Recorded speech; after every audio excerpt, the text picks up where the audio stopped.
Shabbat Shalom, everyone. It's really wonderful to be together. So wonderful to see you all. So this is our second session in this series on hidden potential, hidden sparks, and outer shells. A way of exploring our inner lives, exploring reality, exploring the divine. And so here we are in session 2. And today we're going to be focusing on eating and hidden sparks. What a fabulous combination. How can you go wrong with hidden divine sparks, sparks of potential, and food? So let's begin with the blessing, the bracha for Jewish learning. Baruch atah Adonai, Eloheinu melech haolam, asher kidshanu b'mitzvotav, v'tzivanu la'asok b'divrei Torah. I want to give a nutshell summary of what we learned last time. In the last session, we were delving into Lurianic Kabbalah, the Kabbalah of Rabbi Isaac from the 16th century, and a set of images around the creation of all existence. Pretty expansive realm of imagining, thinking, stretching our minds towards.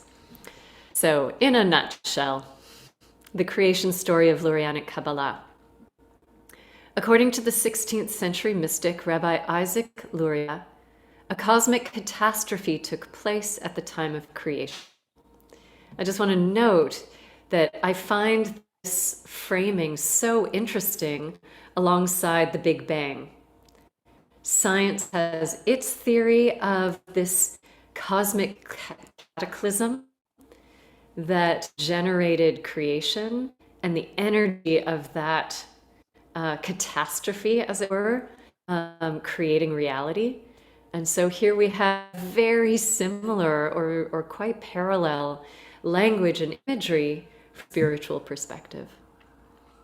Ein Sof, literally that which has no end. Ein Sof is the name of total divine unity in which nothing other than the divine oneness can exist. So Ein Sof contracted itself, tzimtzum, or it sort of withdrew from its center point, as it were, making an open or empty space, chalal panui, devoid of God, as it were. Because no space can exist that is truly devoid of God, divine emanated divine light contained in vessels, kelim. The divine light, however, was too powerful and caused the vessels to shatter, what's called shvat hakelim, resulting in the creation of the physical world filled with shards or husks or shells, klipot, with divine sparks trapped inside them. So that image is going to be central to everything else that we learn.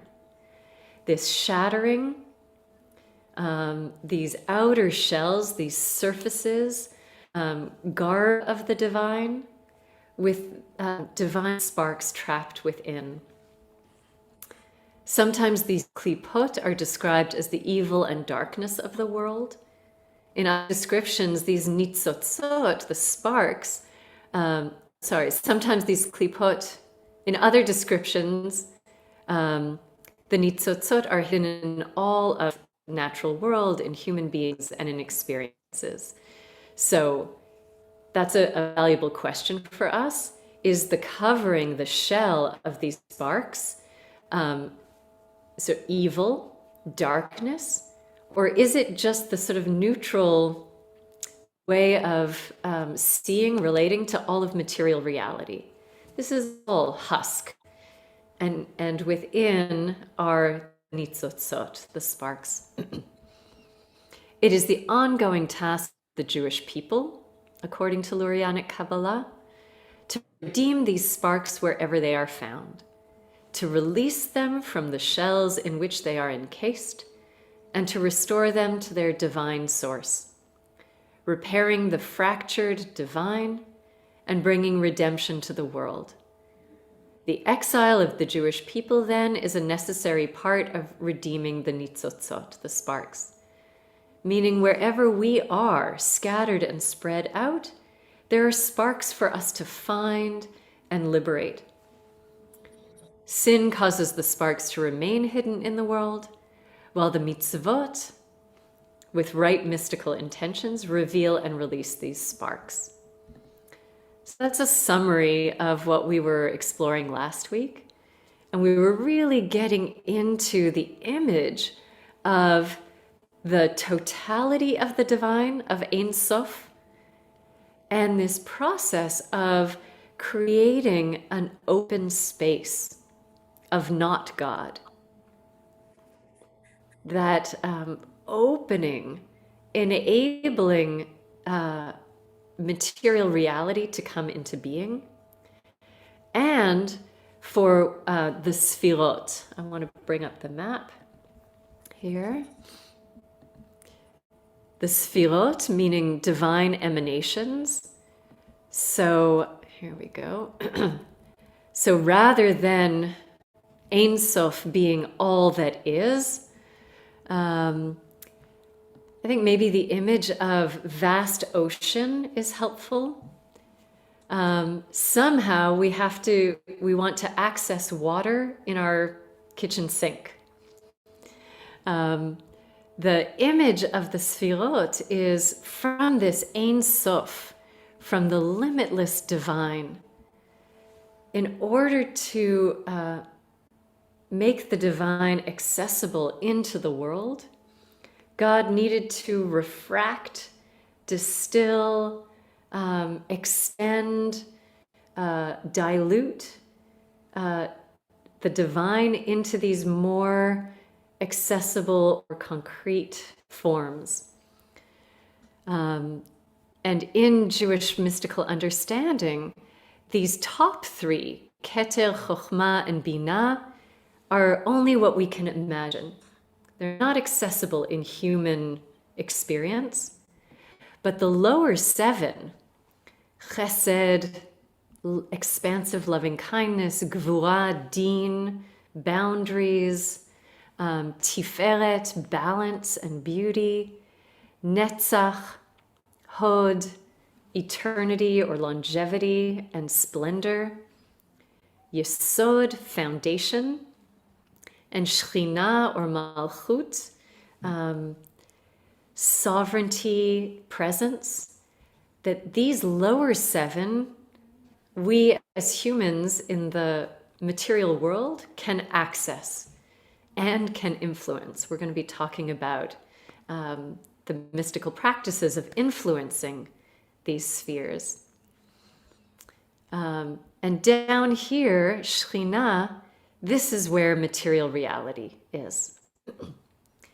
So imagining Ein Sof as ocean, ocean that we can never get to, but when we turn on our kitchen tap, we have access to water. It's not the ocean, but we sort of through the pipes and the channels and the desalination station and all of those processes, even the tiniest drop of water is somehow access to the ocean. We also spoke about the four worlds last week. The four worlds are a typography laid onto the Sefirot that helps us systematize and access them. The physical world of Asiyah is the one that's down here again, closest to Malchut, to the intimate and direct experience of divine presence. Not necessarily visible, or definitely not visible, but that we can feel and access in this world and through this world. The world of Yetzirah, of formation, is these next three, Netzach, Hod, and Yesod. These qualities of splendor, of Netzach, that which has longevity to it. And Yesod, we're going to be talking a lot about Yesod and Malchut today. Yesod is foundation. And according to Kabbalah, 13th century Kabbalah, and this later systemization, 16th century Lurianic Kabbalah, Yesod is a masculine divine quality and Malchut is a feminine divine quality. And there is erotic strength and energy in these elements and ways we can bring them together. We'll get into that juicy stuff shortly. But that's in the realm, the world of Yetzirah. And on the human level, Yetzirah is associated with emotion. So from the physical and exterior, the concrete, what we can encounter with our senses, the world of Yetzirah is the world of emotion. And it's connected to water. Then the next level up, as it were, is the world of Bria, creation. So we're getting closer and closer to the unmasked, expansive divine. And this is the realm of chesed and gevura, loving and boundariedness, discernment, and their synthesis in tiferet, in balance and harmony and beauty. And it's associated with air, with intellect, and with consciousness. And then finally, Atzilut. This is the realm of sort of uncontained divinity. On the human level, we experience it as spirit and as the quality of fire. So don't worry if this is all a lot of information and you don't know where to put it yet. We'll get to that. But as a reminder from what we covered last week, and to sort of as reintroduction to move into our exploration this week, this is a bit of the map. How are we doing? And that's giving us enough to kind of, okay, I sort of have a sense of the playground we're going to be playing in. More, we'll keep reviewing as we go, but that's the map that I wanted to remind us of and share. So before we go any further, those of you who were here last week, I'm curious, this isn't a test. Did any of you do the arts exercise? Great. Can you show us what you did and maybe share a little bit about what that was like? Catherine, do you want to jump in? Sure. It was really neat. I'm so not an artist. It took me a couple of tries. I mean, I don't know if you can see this or not. Can you see it? Yes. I finally settled on a candelabra because I tried to do fruit and I forgot about perspective in my art classes as a child. Anyway, it was really gratifying. I really, this is hard stuff for me to understand, to be totally honest, but I love that background brings the foreground into play and actually makes it, interestingly enough, I think way better somehow. I don't know, like when I just drew the outline, it was, and then as I really focused on the background, I actually enjoyed doing it and it really sharpened the foreground. So that idea of starting with that background was really gratifying and quite interesting and quite therapeutic. I kind of enjoyed it. Yeah. So beautiful. Thank you. For those who weren't here, the exercise was to take an object, simple object, to draw the outline of it So not getting into the lines inside, and then to focus on the negative space. So that beautiful patterning that you showed us, Catherine, of all around brings more clearly into view. It's the negative space that we see, but also the shape of the object comes to the fore. And this was a way our visiting artist, Leah Gold, is partnering through this learning process, giving arts exercises to develop more of a direct relationship with some of these ideas. So here is Ein Sof, and creating that negative space in the center, which then becomes the positive. That's where the cosmos is created into. And all the negative space is Ein Sof. So we were playing with that. Beautiful. Tamar, did you also want to share? So I got stuck up on the vessel and the creation. So I picked like a Japanese little tiny pottery that looks like a vessel, and I had like the universe kind of created within it. And I used some beads because that's what I create with. So this is what I came up with. Wow. So beautiful. Keep holding it up for a little longer. So also just to explain, so the after marking the shape of the object and then filling in the negative space around it, Leah gave us the instruction of then bringing sparks, bringing life and color into the center. Oh, beautiful.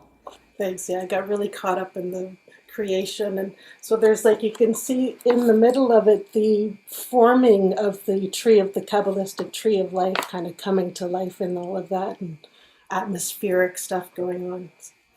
Beautiful. Thank you. Anybody else?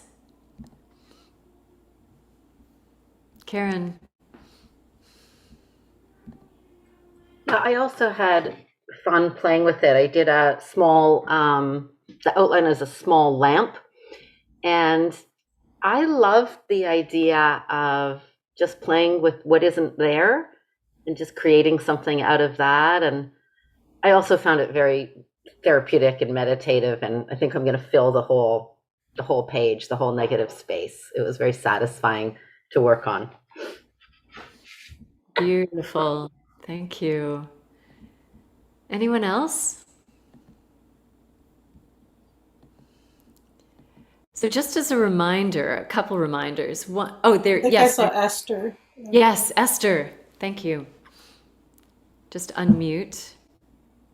Mine is a little bit crazy. It's a little bit different from the others, but I had an outline drawing of a ship, and I don't work in beads. I work in words. And I was working on a poem before last week's session, and I saw so many parallels between what was in my poem and what I was trying to talk about and what we were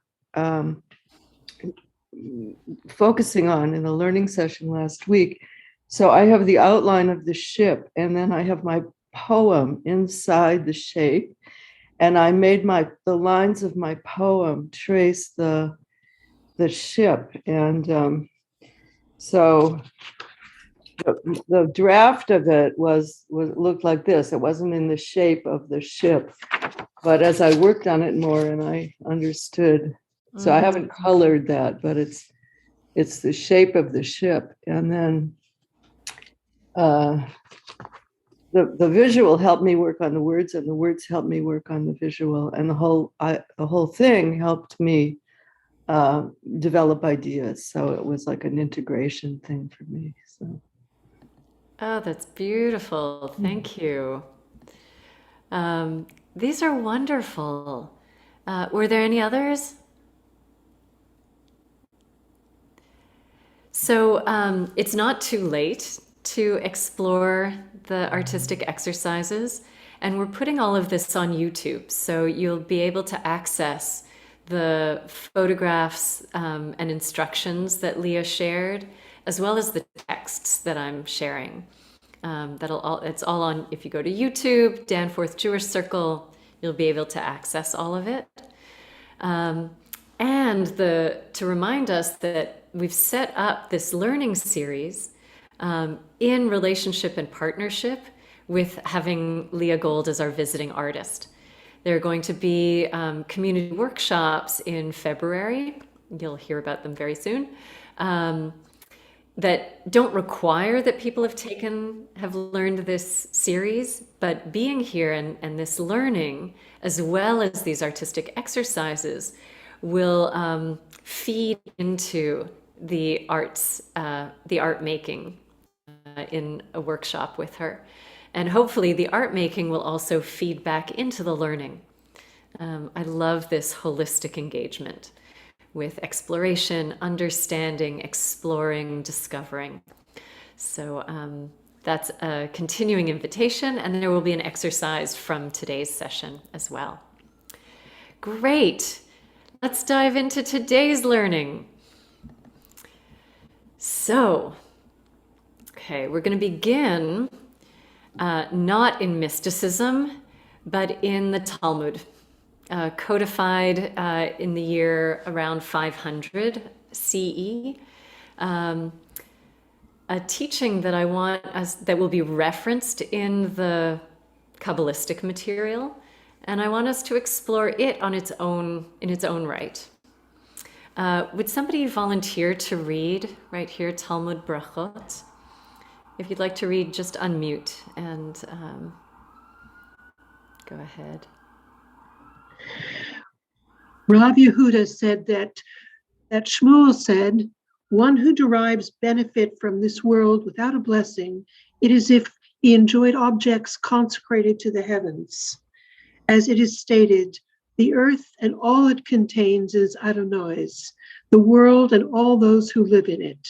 So there seems to be a problem that one who derives benefit from this world, who enjoys something from this world, without first reciting a bracha, a blessing, it's as if they've taken something from heaven, from things that belong to Adonai, consecrated, set aside to heaven, because what's the verse say? The earth and all that it contains is Adonai's, the world and all those who live in it. It's not yours, it belongs to God. What are you doing eating it, or taking it, or enjoying it? Jacqueline, continue, please. Rabbi Levi expressed this concept differently. Rabbi Levi raised a contradiction. It is written, the earth and all it contains is Adonai's. And it is written elsewhere, the heavens are Adonai's, and the earth God has given over to humankind. There's clearly a contradiction with regard to whom the earth belongs. He himself resolves the contradiction. This is not difficult. Here, the verse says that the earth is Adonai's, refers to the situation before a blessing is recited. And here, where it says that God gave the earth to humankind, refers to after a blessing is recited. Okay, pause here. What's the contradiction? The earth can't be owned by two things at the same time. Right. Does it belong to God or does it belong to humans? And what's the reason we have this tension? There are these verses that seem to contradict each other. One verse says, the earth and all it contains is Adonai's. Period. But then there's another verse that says, the heavens are Adonai's, and the earth God has given over to human beings. Well, which is it? Is the earth given to human beings, or does it belong to God? And what does he respond? This is not difficult. This is not a problem. Here the verse says that the earth is Adonai's, refers to the situation before a blessing is recited. So before you say a blessing, every edible thing, every delightful thing belongs to God and is not yours to take. But, and here where it says that God gave the earth to humankind, refers to after a blessing is recited. As soon as I say a blessing, something happens, something shifts, and now it belongs to human beings.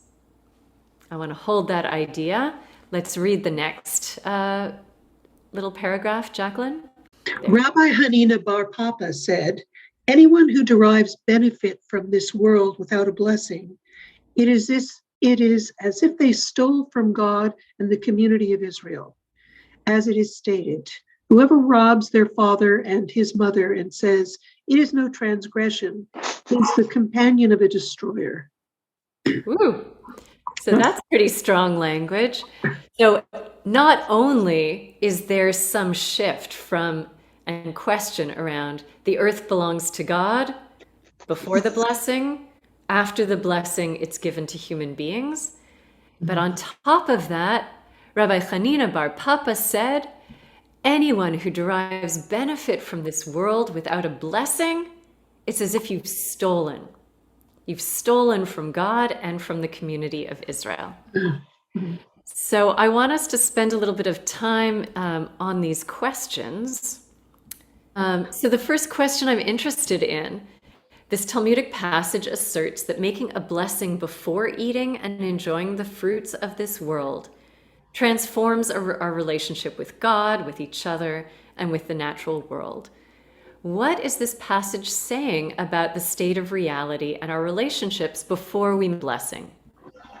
I don't have an understanding. I have more of a question. Yes. Like using the word transforms, like I could see like you making a blessing, you're acknowledging. It doesn't seem like a transformation to me. Mm-hmm. Oh, I'm going to eat something. I'm going to say a blessing first. I'm acknowledging I didn't make this. I didn't, this is a blessing. I'm having this food. Thank you for this food, whatever it is.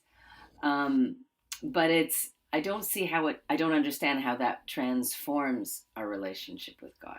Other than I see myself as not the one that's in charge of everything, or not the one that, so I'm confused by it. Great. Other thoughts? I think that the expression of gratitude, I think, connects to God, connects us to God via the channel of gratitude. Mm.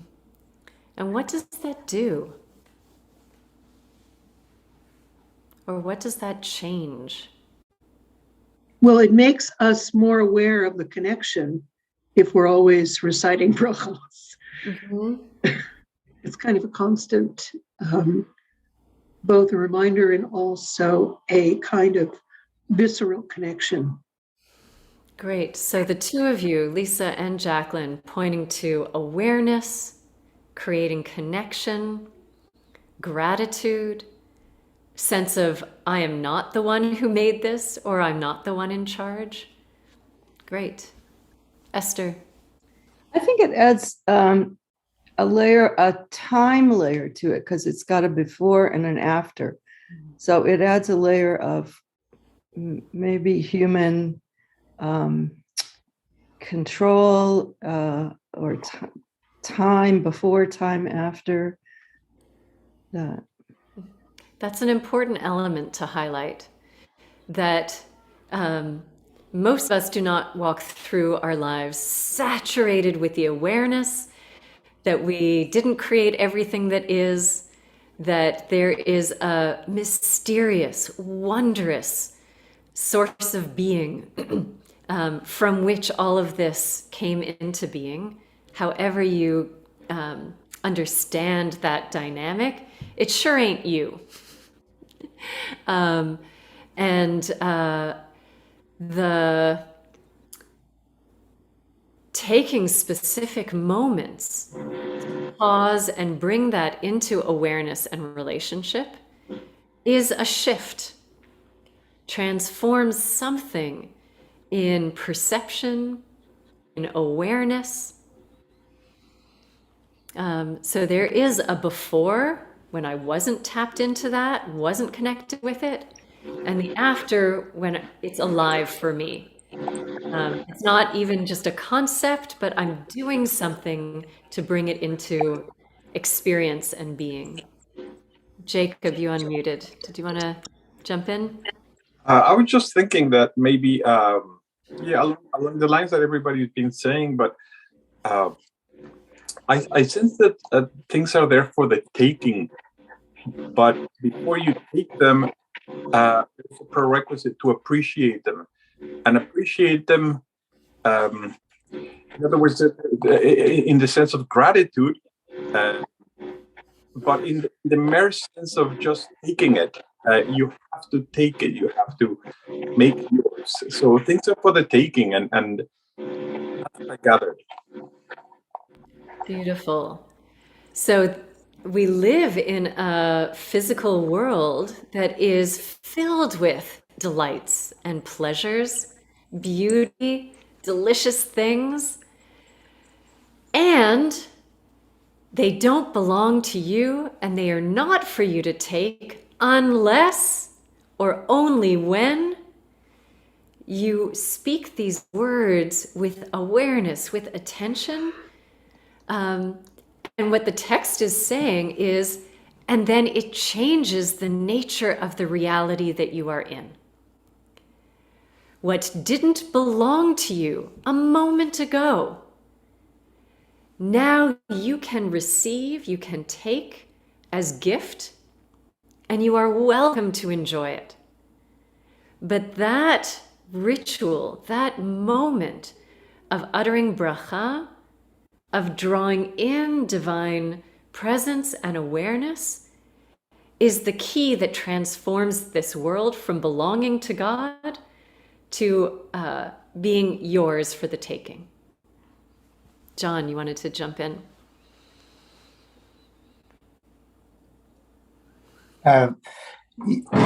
It sounds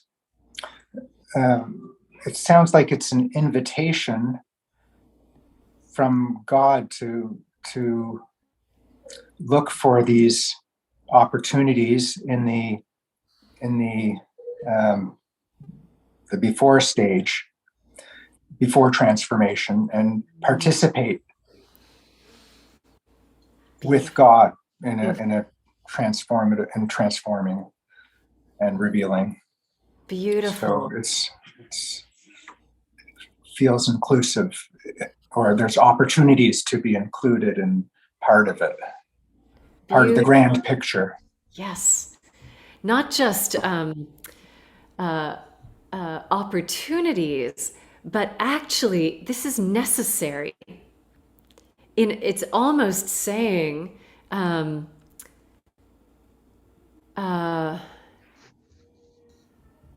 God wants our participation. There wouldn't be creation, were it not for God's desire to be in relationship. And bringing God's presence into the world, into our awareness, is through our speaking. Of course, the divine is always here, but unless there's human acknowledgement and participation, that relationship is not forged. We're being called into action to participate and transform reality.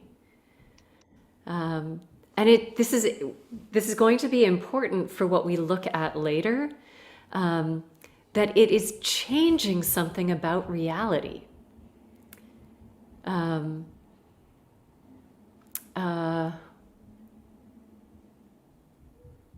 And we can, I think what Lisa and Jacqueline were talking about our awareness, our consciousness, that's not a small thing. Oh, it makes me notice that I'm grateful. That changes everything. This wasn't yours before. And now it is to say there's some shifting of reality itself. It is now humanly accessible and graciously given. Enjoy.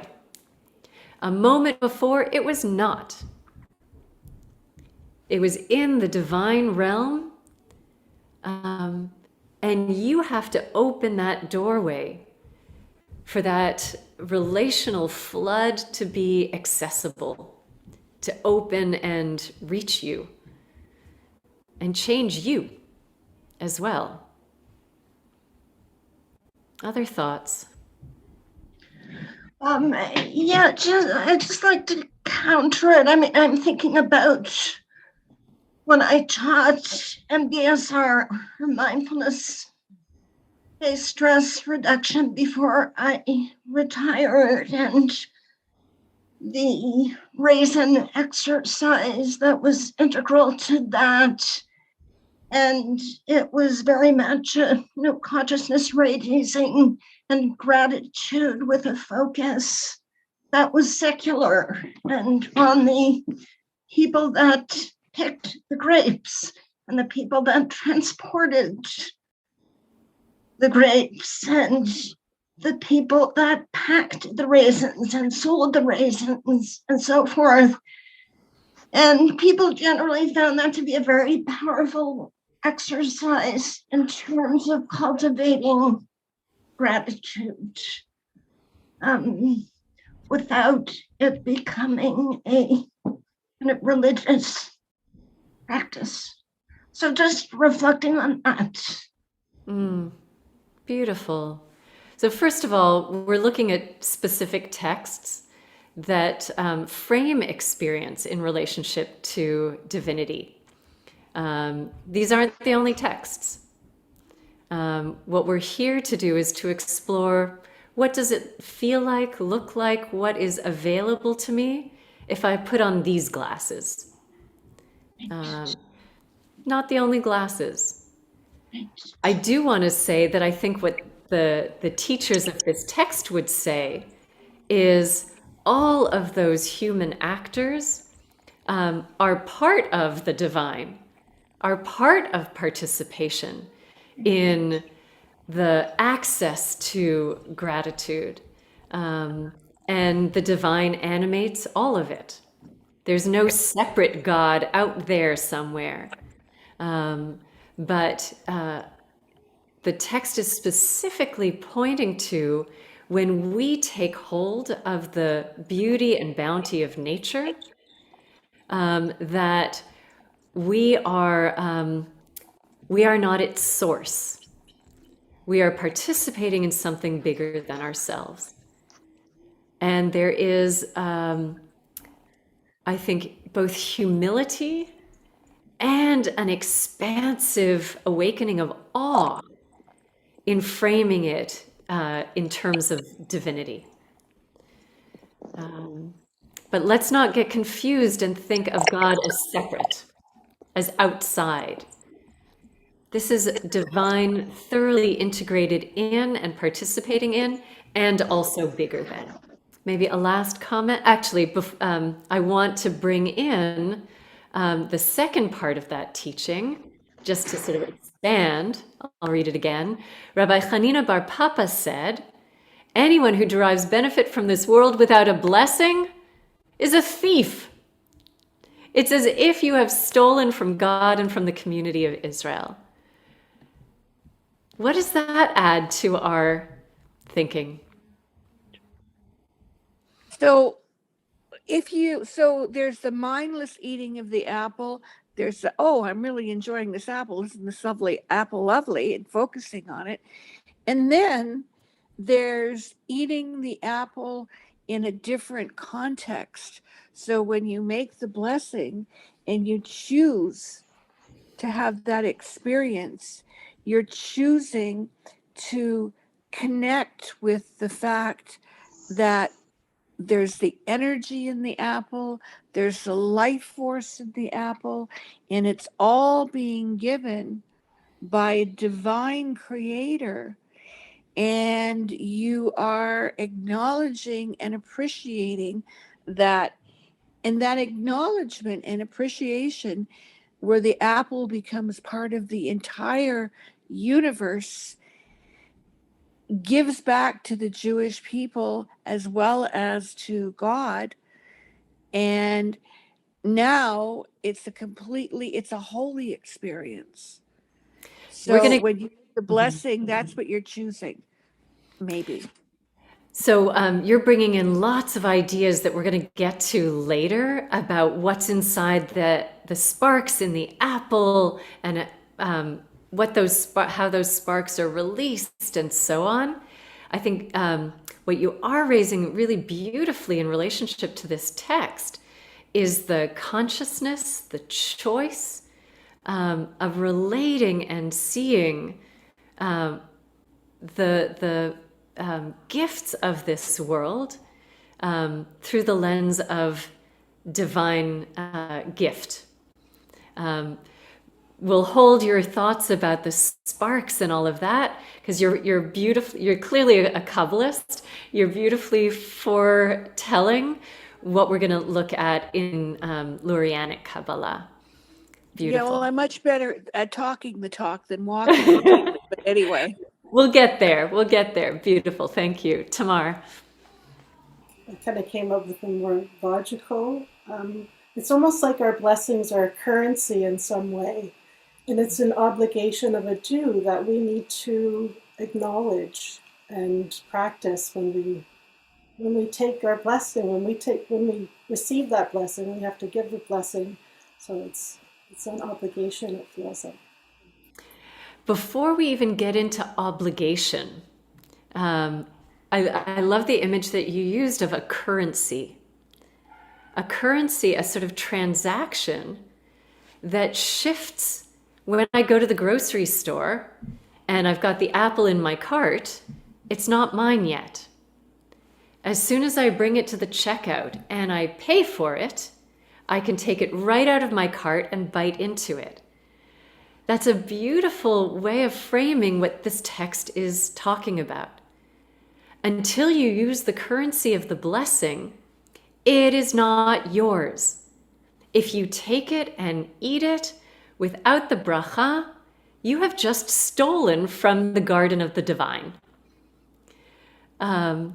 This isn't to make anybody feel guilty if you just had breakfast and didn't say any blessings, or I don't want us to get stuck in the place of obligation. I have to, I didn't, I messed up, I'm doing it wrong, I don't like Judaism, blah, blah, blah. Too many rules. I want us to explore this realm as, what is it that we're being invited to cultivate? What are the practices that give us access to a different way of seeing, relating, experiencing? And these images can be fruitful and rich, even if you wrestle with or don't feel at home in God language or some of the beliefs that you may have been exposed to. This is all asking us to touch into a realm of mystery, being, energy, that totally is inclusive of the human and of the material world, and is limitlessly wider than that.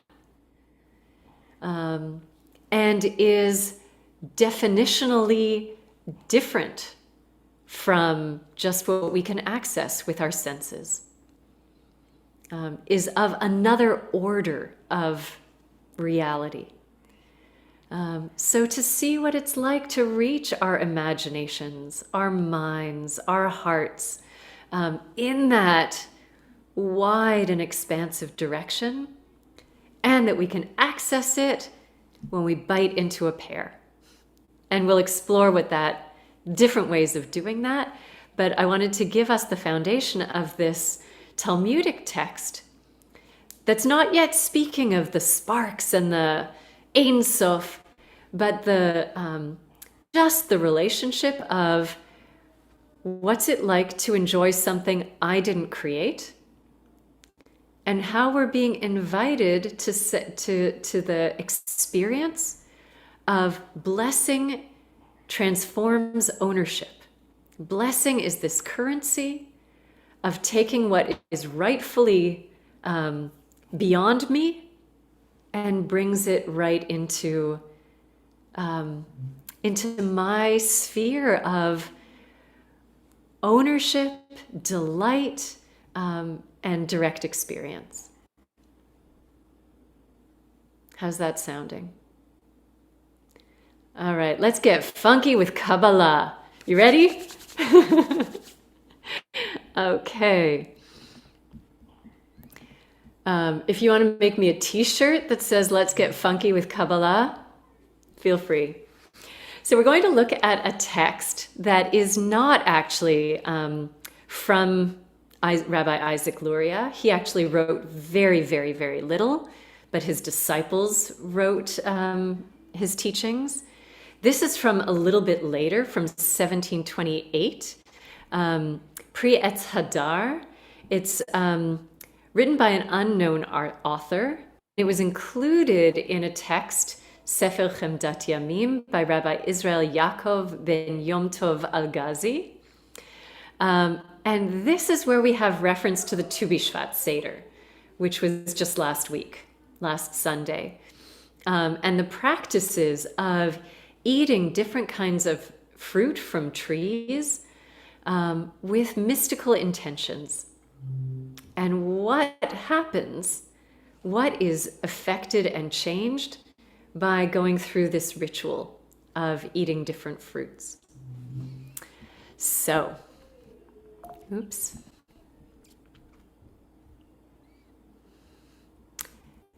Explanation for the tikkun of fruit.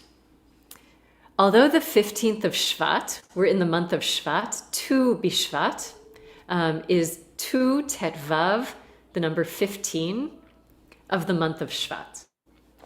Although the 15th of Shvat occurs during the days of Shovavim, we don't need to worry about what that is at the moment.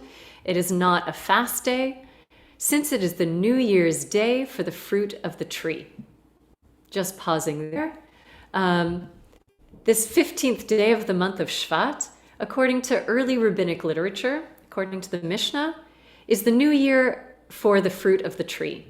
And historically, it was basically just a way to count, to have a singular day on which we mark how old your trees are. Which trees are a year old, which are 2, 3, and so on. There are different requirements. We're not allowed to eat the fruit of a tree for its first 3 years.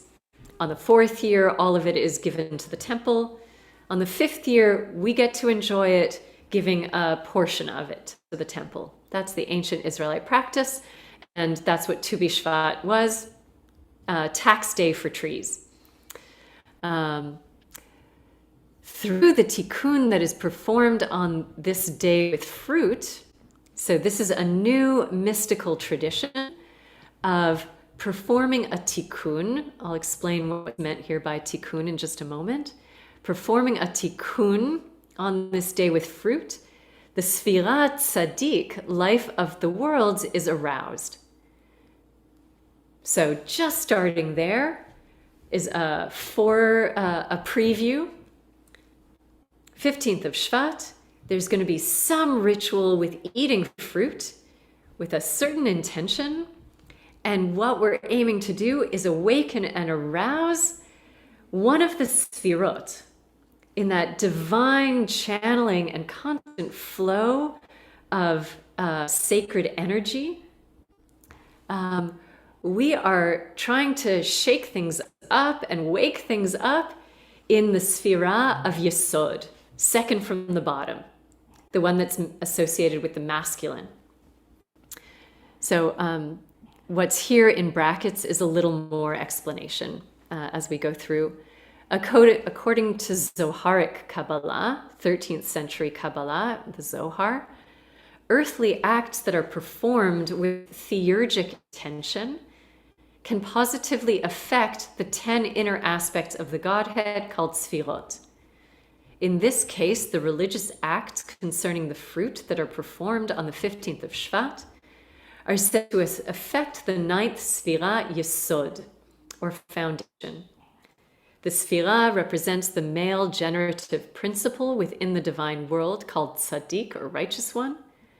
And the sefirah is often anthropomorphically represented as a phallus. So, interesting, juicy stuff here. We're awakening the divine phallus. Woo! Okay. The divine source of generativity and renewal and life. Okay. I'm going to read a few chunks and then open it up for questions and comments. The mystery is mentioned in the Zohar, referring to Genesis, Bereshit. On the third day, the earth made fruit from the potency of that supernal tzaddik, as it is written. And God said, let the earth bring forth fruit trees that produce fruit. Just pausing there. This is the process of commentary and interpretation, of looking at verses in Torah and reading them through different lenses. So here we have a plain old verse in the Torah that says, God said, let the earth bring forth fruit. Let the earth bring forth fruit trees that produce fruit. And with our Kabbalistic goggles on, we're going to read that as meaning much, much more than just God said, let there be fruit trees. Fruit trees refers to the tree of knowledge of good and evil. Woo! That bears fruit. This is referring to the 10th Sefirah, Malchut, which is female or feminine quality. This isn't about physical gender or biological sex. This is about different qualities, energies, all contained the divine, all contained within us. So, the reference to fruit trees is a reference to the feminine divine quality, and the words that produce fruit alludes to the tzaddik, the foundation of the world, referring to the 9th Sefirah, Yesod, the masculine. The meaning is that the production of fruit depends on the union of both male and female, or masculine and feminine elements. Although the female tree bears the fruit, it depends on the male fertilization. Okay, so we're starting to get into divine archetypes, elements, just from that one verse that says fruit trees that produce fruit. And the text goes on. It is a good custom for the faithful to eat many fruits on this day and to celebrate them with words of praise, just as I have instructed my companions. Even though this custom is not mentioned in the Lurianic writings, it is nevertheless a wondrous tikkun, a repair, on both exoteric, sort of more generally, easily understood, accessible, and esoteric, more specialized levels. The term tikkun has primarily two connotations. First, it refers to an act of rectification in which some aspect of the damaged cosmos is restored to its desired state. However, it may also mean an act of preparation in which a specific cosmic aspect is made ready for some subsequent development or process. In either case, the implication here is that the custom of celebrating the 15th of Shvat through eating and praising fruit has a powerful theurgic effect. It has a powerful effect on God's very being, on God's self. The male and female sefirot, the masculine and feminine sefirot, Yesod and Malchut, that are responsible for releasing divine abundance into the world are positively affected. What? What are we talking about here? So, there is, through the rituals of eating fruit and saying blessing, we are seeking to awaken and shake up those two lower sefirot, those two lower emanations of the divine, feminine and masculine energy, the feminine that is closest and most connected to our world and reality, what we can sense and feel of divine presence, and Yesod, the masculine element of generativity, that somehow we're doing something to bring those into erotic divine union and repair. I want to remind us that at the core of this whole system is rupture. In order to create that divine oneness, uninterrupted, unbroken, limitless Ein Sof, in creating, created in a way damage to itself, rupture to itself in the desire and the creating of space, in sort of sending God's divine energy, those spiritual elements into a material world in like the most restrained, held back, covered, garbed, constricted forms so they could withstand being in this world. So there's something being alluded to here that we're going to see unfold about our repair of that fractured divine. The divine fractured or disrupted itself in order to create us, in order to create the cosmos, in order to create anything that exists. And we get to put God back together. Lisa.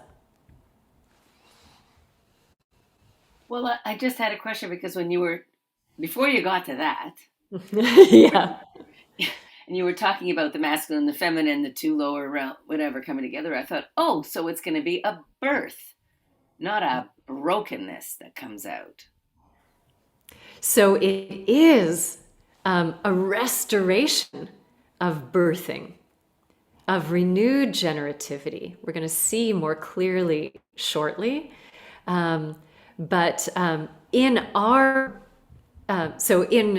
God sending out those emanations and various qualities, they are separated from each other. They're still in relationship. There's still divine flow.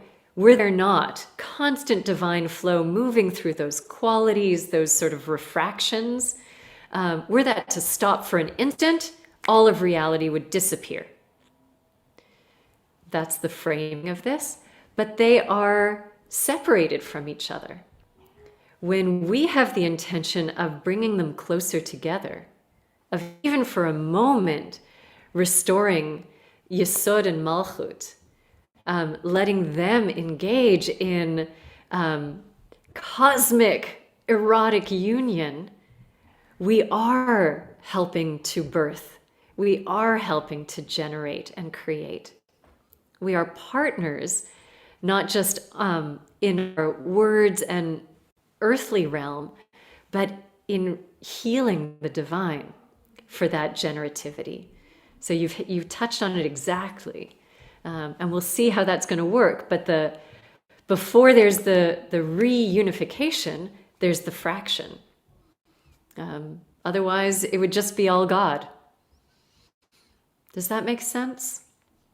Or does that register as accessible? Get a picture of it? Nancy. For a blessing to rise up for a person before a meal, that it brings together the thoughts of creation and being taken care of. It's the creation of all of myself and creation of all the food life, and then also having God provide all of that, providing for me, providing for all the elements that gave life to the food. And just about being cared for by God and having the creation aspect involved in that. Beautiful. We're going to see in a moment how that creation aspect gets activated through us. So you've foreshadowed beautifully what we're going to see in just a moment. Let's look at a little bit more.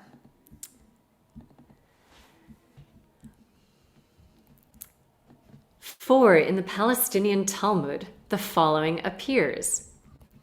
Rav Chizkiah, Rav Kohen said in the name of Rav, in the future, in the final judgment, a person will have to account for everything that their eyes saw and they did not eat.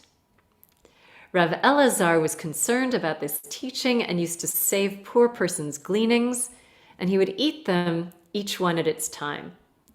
Really interesting early rabbinic teaching here. In the future, we're going to have to own up. We're going to have to account for everything delicious that we saw, but we didn't enjoy. Okay, let's hold that. That's such a beautiful and interesting teaching. And Rav Elazar took this very seriously and made sure that every time there was a new fruit, a new, each in its season, he would be sure to go out and get some of it. And the reference here is that clearly he was poor and accessed it. There are requirements to leave the corners of your field for the poor, to leave what falls on the ground if you're the landowner, to make it accessible for the poor. So he would go and make sure every season he would enjoy some of everything. The reason is that whoever enjoys produce in this world without pronouncing a blessing is called a robber. So we're back to our original text, but there's going to be a very different interpretation of it. Why a robber? For by means of the blessing, one draws down shefa. The word shefa means abundance, and generally refers to the flow of abundant divine energy. So just there, by means of the blessing, one draws down shefa.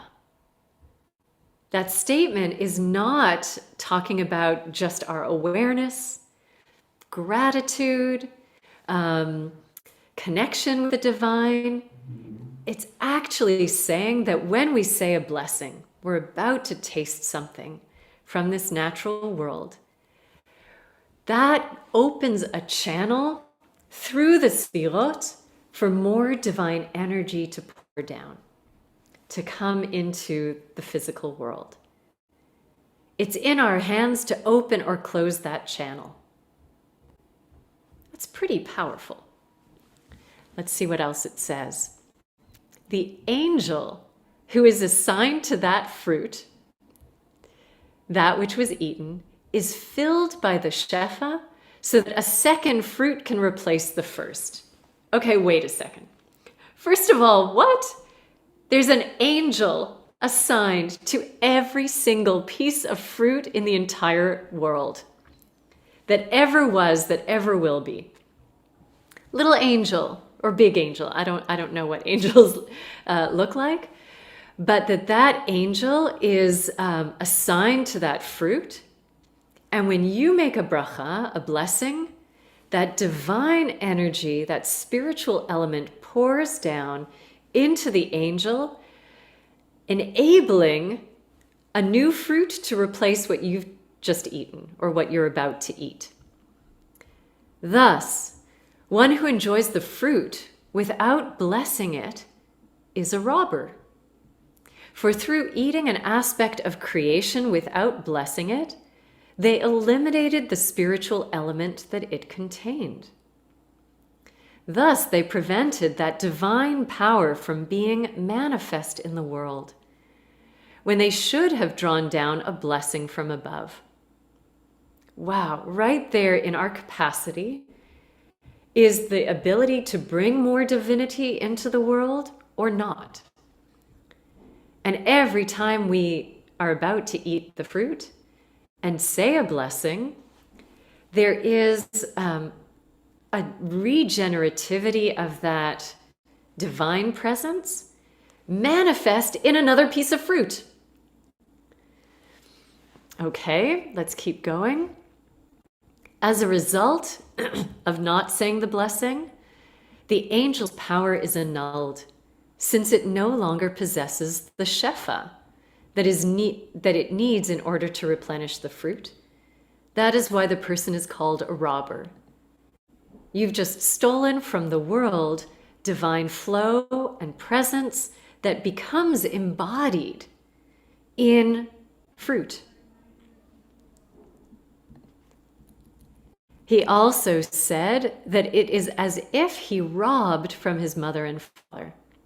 For through the kavanah of the blessing recited when eating fruit, the mystical or theurgic intention contemplated when one utters the blessing, so having this intention, I am doing this for the sake of unifying Malchut and Yesod, masculine and feminine, drawing down blessing, filling the angel, letting the angel energize and restore to bring forth another fruit with divine and spiritual energy within it.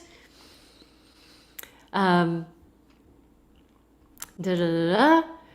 person who eats rectifies the sparks of one's own soul, as well as the sparks that pertain to the souls of one's parents. Woo!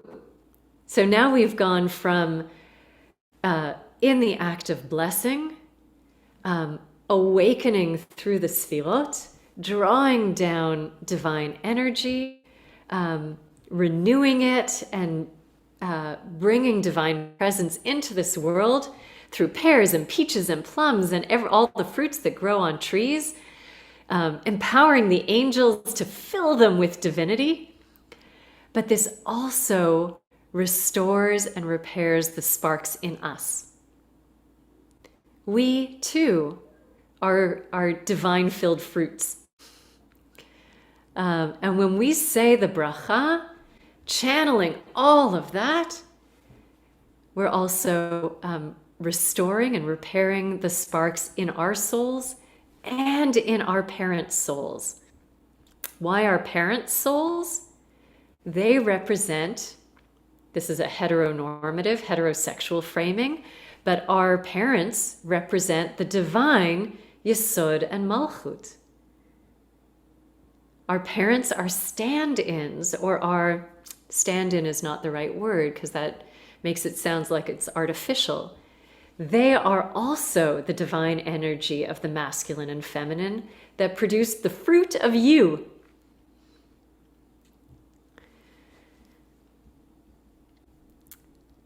So if one enjoys the fruit without a blessing, it is as if they have robbed their parents of the divine sparks that pertain to their souls. And then this verse, he is a comrade of the destroyer. For the destroyer's only intention, the destroyer is a word for not Satan as a being, but the negative forces. For the destroyer's only intention is to rob the divine sparks and to absorb them into the realm of evil and to prevent them from returning to their source in holiness. That is the esoteric meaning of, for a person does not live on bread alone. This is a verse from Deuteronomy. What do we live on? All that goes forth, mipi Adonai, from the mouth of the divine.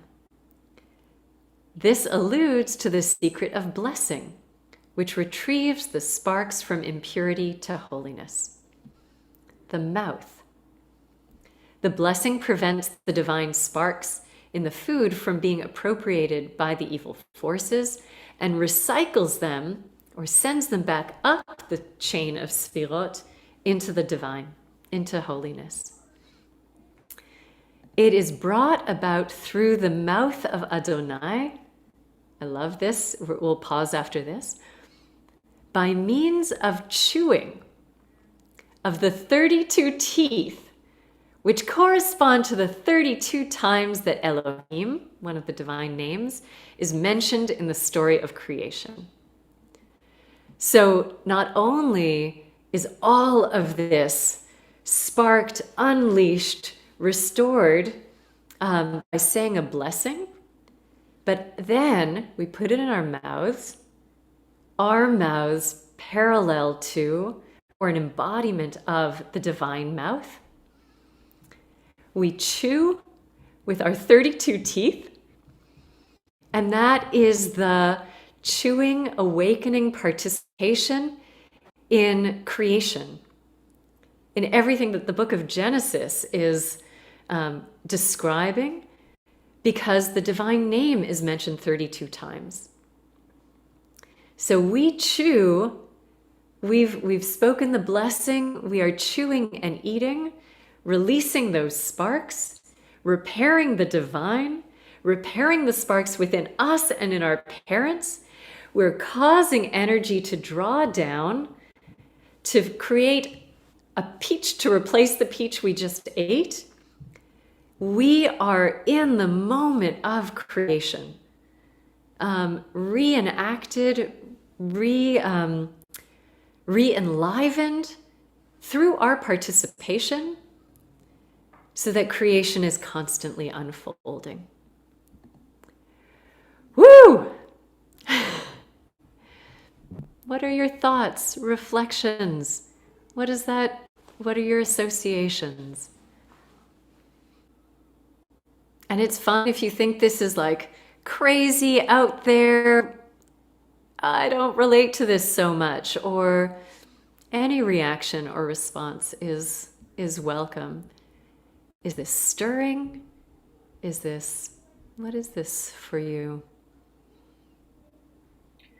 I sort of can't believe we got to here.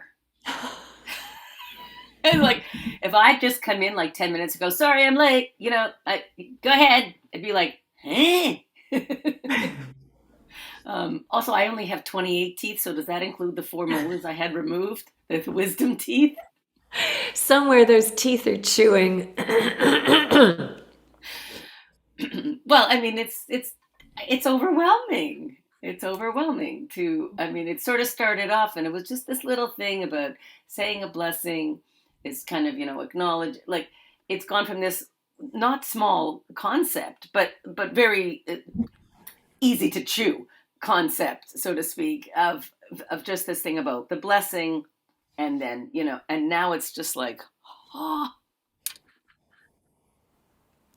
It radically, it takes this one act of eating, and it feels like, those, when there's like a theater or event center that has those enormous lights that kind of do this, and they beam their light. You can see them for miles and miles away.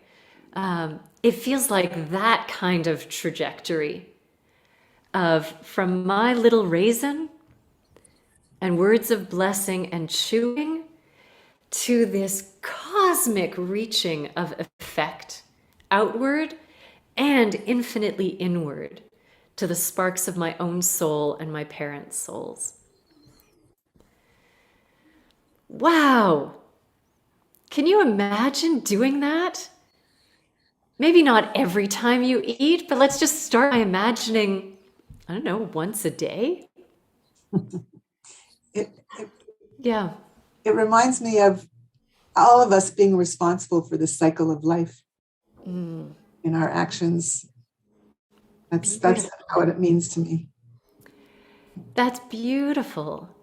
The sense of being responsible for and participating in the cycle of life on a cosmic level. I find that incredible to think of me participating in more fruit appearing on the tree spiritually, obviously I'm not making it happen. And there's an element of awareness that we were talking about right in the beginning of, I didn't create this world. But what we do is fill it with divine energy and that energy of renewing life. It's not hollow. It's not just physical stuff. But life itself is utterly mysterious and wondrous.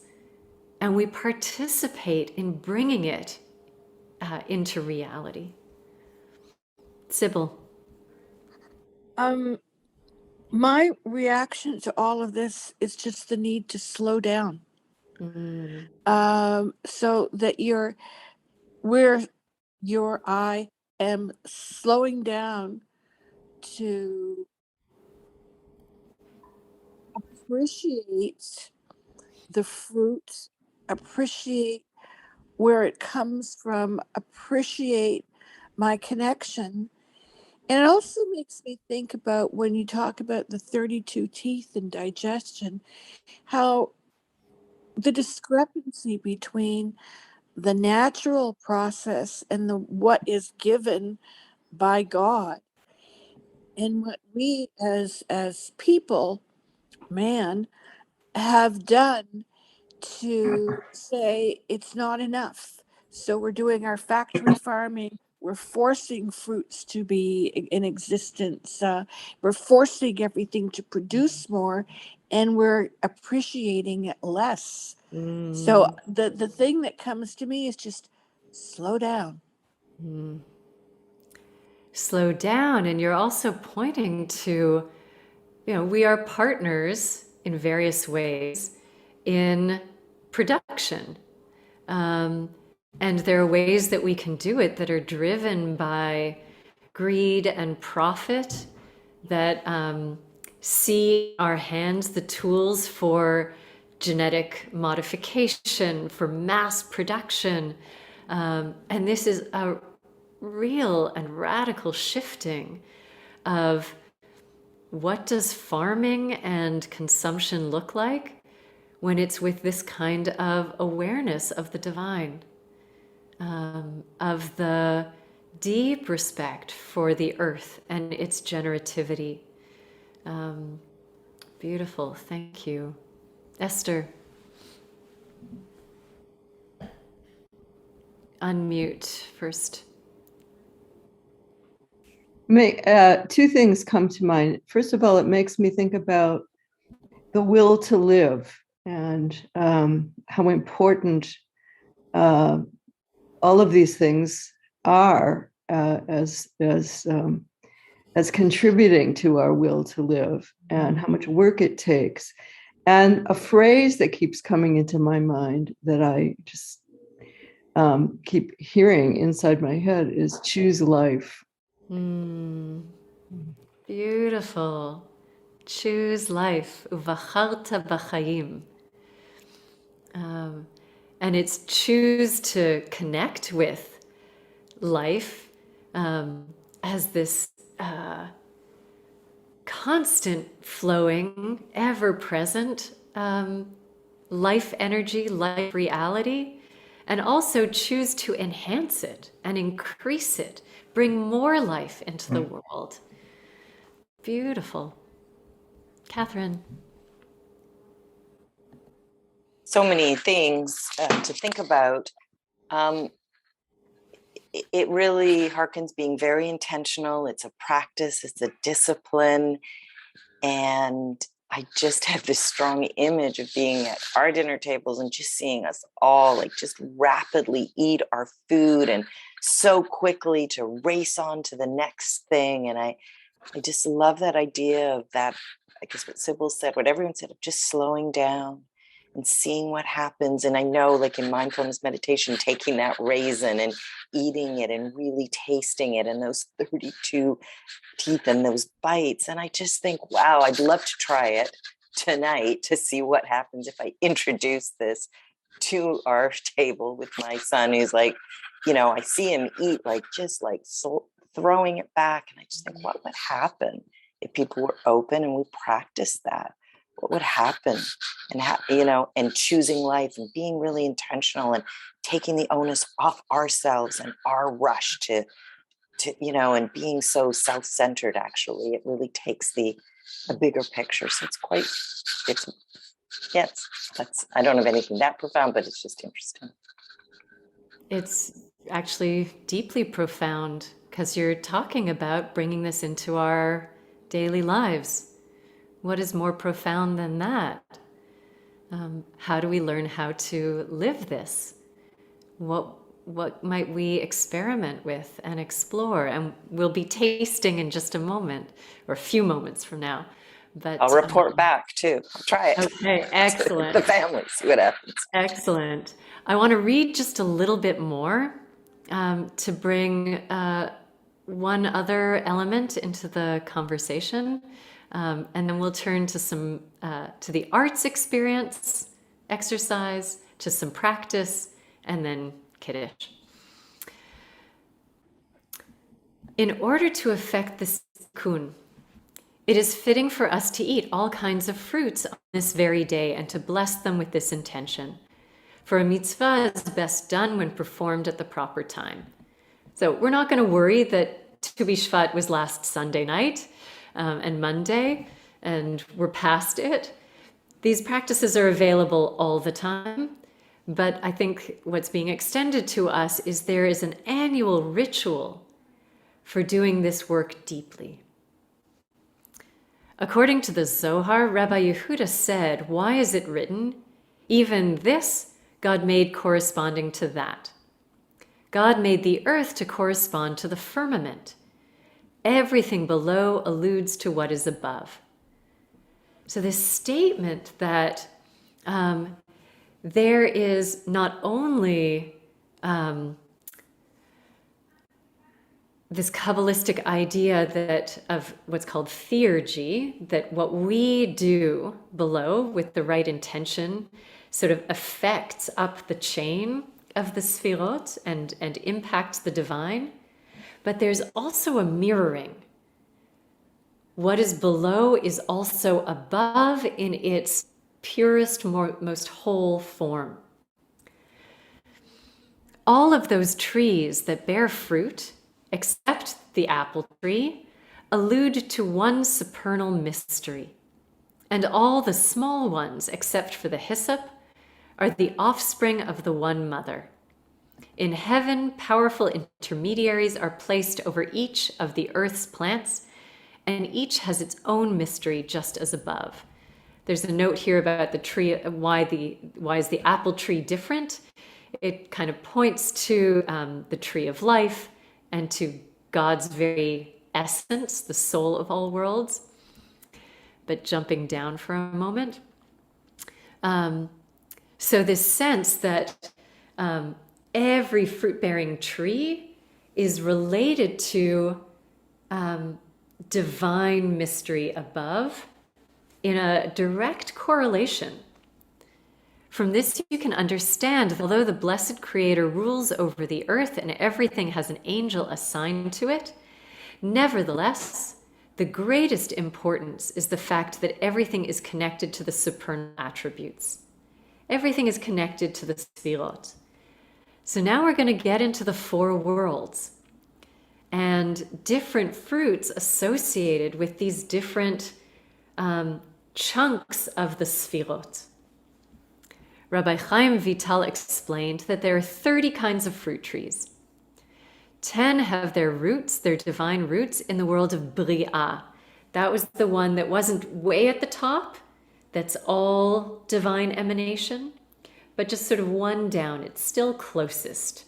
It's those Sefirot of Chesed, Gvura, and Tiferet, loving kindness, discerning judgment, and synthesis in beauty and splendor, or beauty and balance.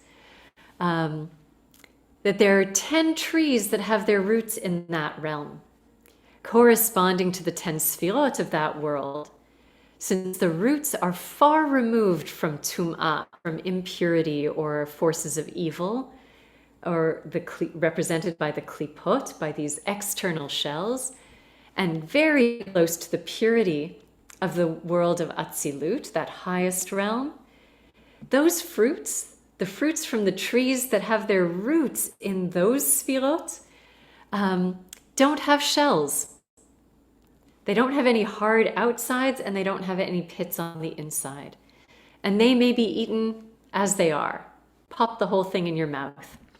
So they include grapes, figs, apples, citrons, lemons, pears, quince, strawberries, sorbs, I'm not sure what those are, carobs.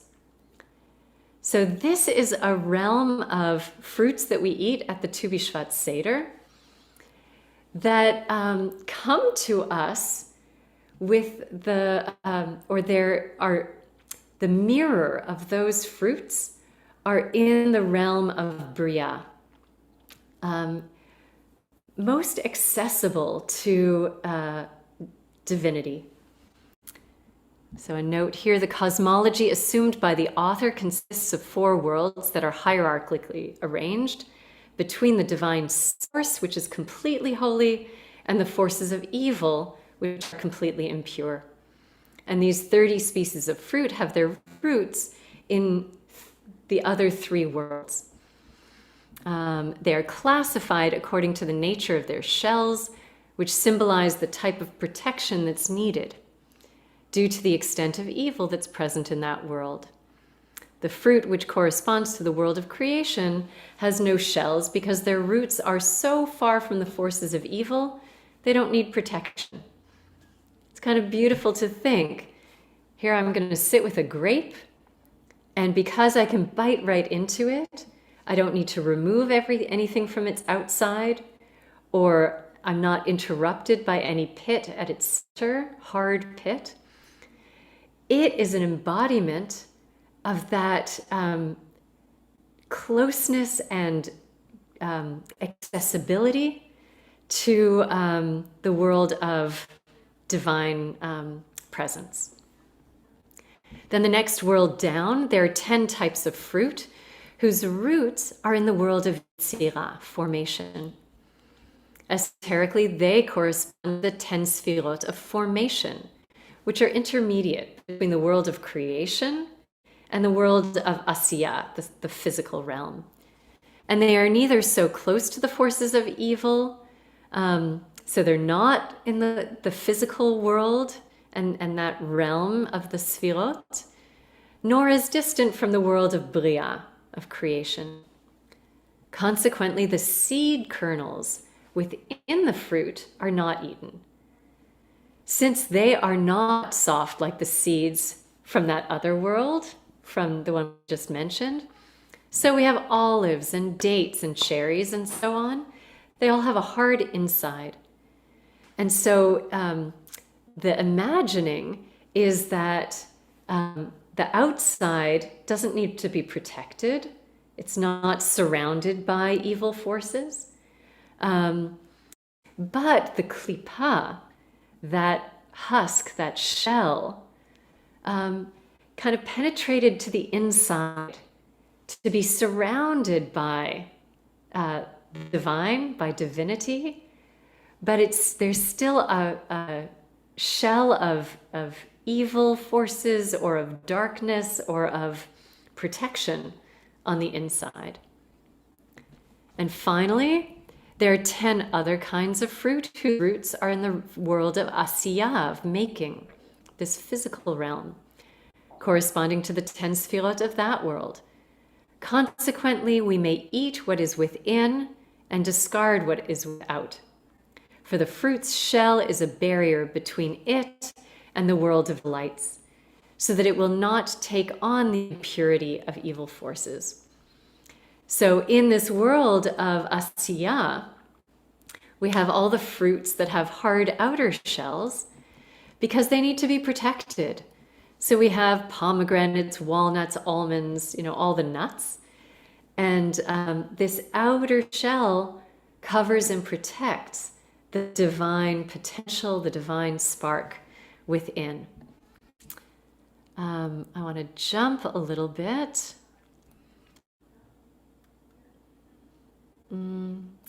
Consequently, we learn that there is no physical thing here below that does not correspond to something above. So just having that image of everything we eat and taste, everything we are and do, echoes through the various divine sefirot to the source. My father perceived the esoteric wisdom alluded to by the wording of the Mishnah, which says New Year's Day for the fruit of the tree, rather than for the fruit of the trees. So in the Mishnah, it says that Tu B'Shvat is the new year for the fruit of the tree. Why does it say singular? The sages of the Mishnah were alluding to the holy tree, the tree of life. One of the ways that we describe that chain of the Sefirot, it's called the tree of life. So we have the image in the Garden of Eden of the tree of life at the center. That's the tree of all existence, all being. And the divine Sefirot, those eminent qualities, enabling reality to be and for the divine to be accessed. So this is a New Year's Day, not just for fruit trees down here below, but the New Year's Day for the tree of life itself. That's the mirror, that's the parallel in the world of mystery. The meaning is that the 15th of Shvat is the New Year's Day for tithing the fruit trees. For most of the year's rain has already fallen. The sap has begun to ascend through the trees. Fruit begin to take form on the trees from the same time. Similarly, in the divine realm, it is the New Year's Day for the fruit of the supernal tree, the ultimate, the tree of life, which bestows its holy abundance, that's the Shefa, on its fruit in the upper worlds. From them, the Shefa descends until it reaches the trees in our world below and the powers that oversee them. Through this special power of this tikkun performed on this very day, through the power of the blessing contemplation of the mysteries of the fruit's divine roots, an effect will be produced in their structure and character above. Whew! How are we doing? This is the blessing. So first, look at what you have in your hand.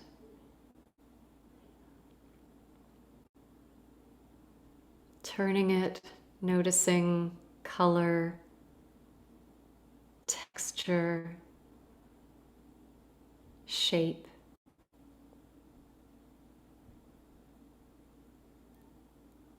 Maybe press on it. Does it yield and give, or is it hard? Smell.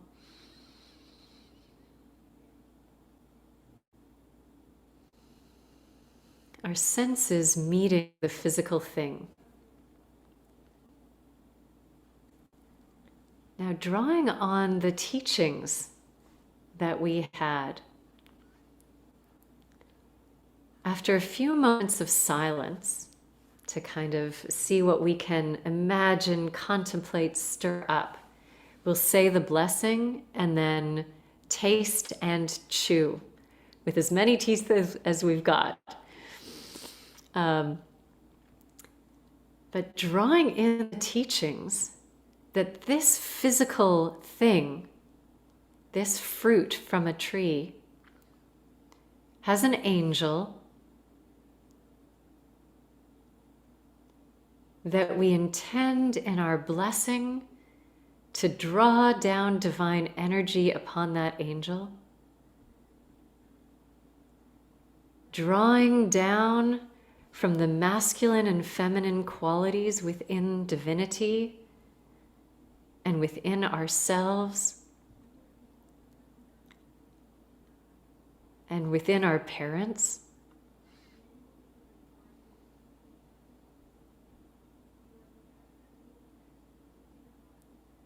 That we intend to repair the brokenness within the divine, restoring Malchut and Yesod, feminine and masculine qualities.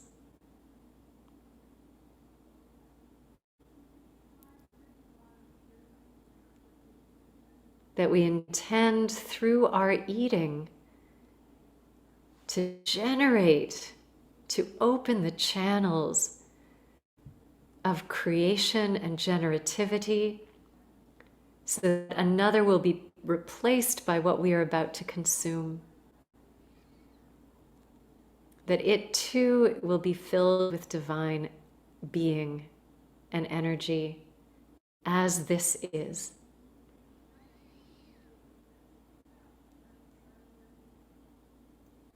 Take a moment in silence to see what you can access within, generate out, awaken in intention.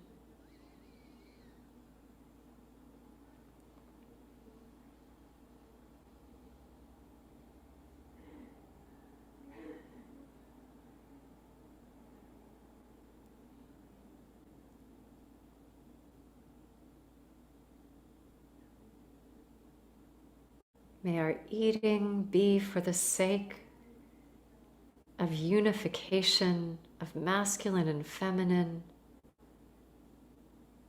of divine repair,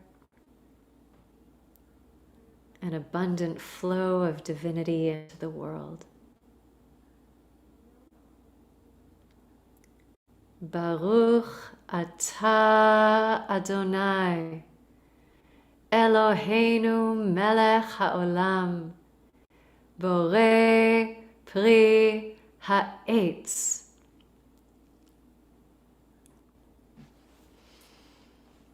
So I invite you to practice that this week.